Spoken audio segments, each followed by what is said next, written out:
Musíme viesť dialog, pán redaktor. My sa musíme rozprávať.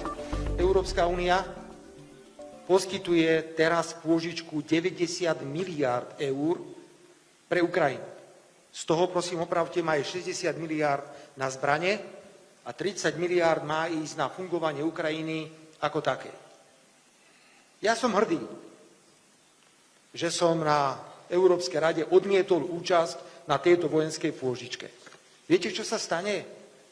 V decembri budeme všetci rátať ďalšie 100 000 mŕtvych na strane ruskej a na strane ukrajinskej. A jediným výsledkom bude, že Rusko bude hlbšie v území Ukrajiny. O čom je celá táto stratégia?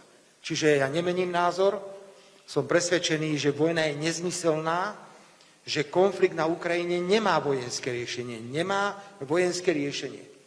Ak sa v tomto konflikte bude pokračovať bez záujmu sa rozprávať, tak výsledkom budú iba 100 000 mŕtvych ľudí a silnejšie postavenie Ruskej federácie.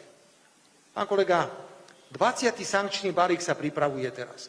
Koľko tých sankčných balíkov má byť, aby sa zastavil postup ruskej armády?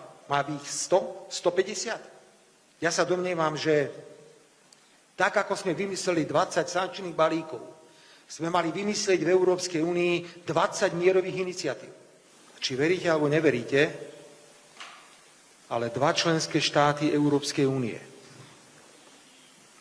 2 členské štáty NATO, naši partneri, mi nedovolili preletieť cez ich územie do Moskvy.